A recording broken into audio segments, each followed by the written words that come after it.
اور پھر صبح کشتیوں کا ایک پل بنایا جاتا تھا, کشتیوں کو کھڑا کر کے, اور وہ پھر گجرات کا جو ہمارا ایک بارڈر ہے, it is actually Chenab river وزیر آباد اور گجرات کے درمیان, تو وہ اس کو اس کشتیوں سے کراس کر کے and they move on to Kashmir and they on the way back, جب سردیاں شروع ہو جاتی تھی وہاں پہ تو پھر وہ وزیر آباد اسٹے کر کے تو لاہور اور دلی اپنے قلعے میں آتے تھے. تو یہ چیزیں 450 سال پرانی ہیں.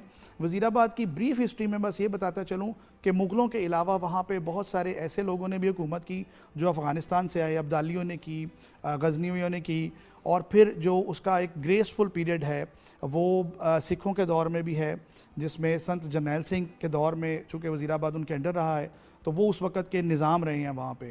اینڈ دین اس کی ایک اپنی تاریخ ہے جو انگریزوں کے ساتھ ہم نے گزارا تھوڑا ٹائم, اینڈ دین پھر تحریک آزادی کی ایک پوری تحریک ہے جس میں مولانا محمد علی جوہر, مولانا شوکت علی اور ہمارے آف کورس اپنے مولانا ظفر علی خان صاحب کا ایک بہت بڑا نام ہے, اور اس پہ پھر ہم سارا پروگرام کے آگے بات کریں گے. جی سر, وزیر آباد. جی بسم اللہ الرحمن الرحیم. ایک تو شکریہ کہ میڈم آپ نے ہمیں آج اتنے اچھے شو کے اندر مدعو کیا اور ہمیں موقع ملا سٹی آف کٹلری وزیر آباد کو جو ہے وہ پوری دنیا کو بتانے کے لیے اور پورے پاکستان کو بتانے کے لیے. شاید ہماری ینگ جنریشن کو تو یہ پتہ بھی نہیں ہوگا. اور بات یہ کہ دیکھیں کٹلری ایک ایسی چیز ہے جس کی وجہ سے ورلڈ فیمس ہے, لیکن کٹلری کے علاوہ بھی اتنا کچھ ہے, اتنی بیوٹیفل اور کلرفل ہسٹری ہے.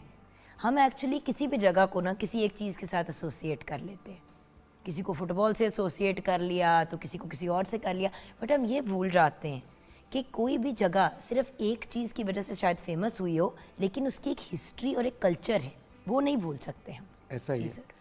تو الحمدللہ مجھے یہ بتاتے ہوئے بڑی خوشی ہوگی کہ وزیر آباد اس وقت جو ہے وہ پوری دنیا میں سب سے زیادہ ڈیمیسکس جو کا جو خنجر, اس کے جو نائفز ہیں, کچن نائفز ہیں, وہ سب سے زیادہ پروڈیوس جو ہے وہ کر رہا ہے دنیا کے اندر, اور اس کی بڑی مارکیٹ جو ہے وہ ہماری جو ہے وہ یو ایس اے ہے.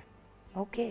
اور ہماری جو تلواریں ہیں جو ہے وہ آپ کو سن کے یہ بھی میڈم خوشی ہوگی کہ ہالی ووڈ کے اندر جو ہے وہ ہماری جو ہے وہ تلوار جو ہے وہ یوز ہوتی ہیں کیونکہ جب ان کو وہاں سے بنوانا ان کو چاہیے ہوتا ہے, اسپیشلی سوارڈ فائٹس کے لیے, اور جب کسی بھی سپر ہیرو ٹائپ چیزیں ہوتی ہیں تو بڑی اسپیسیفک, کیونکہ دیکھیں باہر کے ممالک میں جب آپ نے یہ چیزیں بنوانی ہو تو لوگ اوکھے سوکھے ہو جاتے ہیں کہ نہیں جی نہیں ہو سکتا, یہ نہیں کر سکتے, وہ نہیں کر سکتے. ہمارے لوگوں کی خوبصورتی یہ ہے کہ ہم ہاتھ سے بھی اگر چیز بناتے ہیں تو اتنی خوبصورتی سے بناتے ہیں کہ مشین اس کے ساتھ مقابلہ نہیں لگا سکتی. بالکل ایسے ہی ہے. اور کرافٹسمنشپ ہے جو ہے وہ, اور گلیڈیٹر کے اندر جو تلوار جو ہے وہ کاپی کر کے جو ہے وہ وہاں پہ ظاہری بات ہے ماسٹر پیس تو وہیں پہ تیار ہوتا ہے, اس کے بعد اس کی کاپیز جو ہے وہ وزیر آباد سے ہی تیار ہو کے جو ہے وہ جاتے رہے. ارلی 90s اور 2000 کے بٹوین جو ہے وہ اس صنعت نے جو ہے وہ بہت زیادہ جو ہے وہ تلوار سازی کے اندر ایکسپورٹ کیا ہے. اور یہاں پہ تو لوگ تلواریں اپنی بادشاہ وغیرہ ادھر تلواریں تیز کرانے کے لیے بھی آتے رہے. ماضی جو ہے وہ بڑا بریلنٹ جو ہے وہ اس انڈسٹری کا جو ہے وہ ماضی ہے. پارٹیشن سے پہلے جو ہے وہ کٹلری کی جو ہے وہ صنعت یہاں پہ بڑے برانڈ تھے جو ہے وہ یہاں پہ کام کر رہے تھے.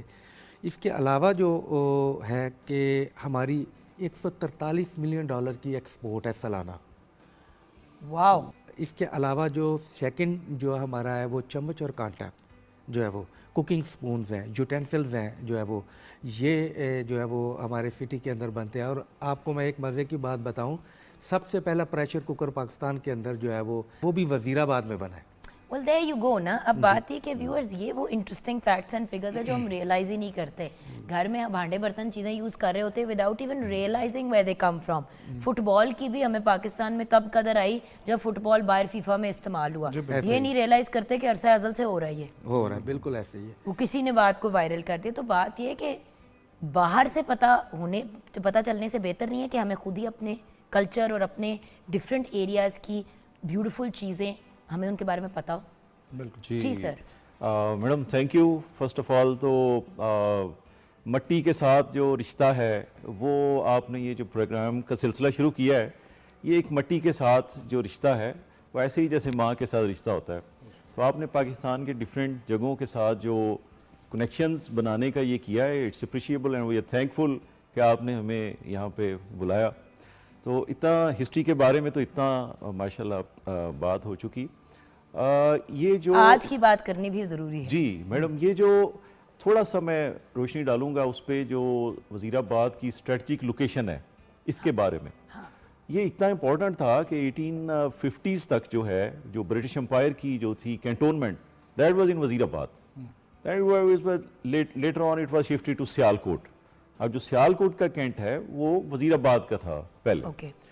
اور جو 1965 کی وار ہے, جب وہ سٹارٹ ہوئی تو وہ اس میں وزیر آباد کا جو ریلوے اسٹیشن ہے اس کو اٹیک کر کے انہوں نے ڈسٹرائے کرنے کی کوشش کی, بیکاز یہ تیسرا بڑا جنکشن ہے اس کا ہمارا پاکستان کا.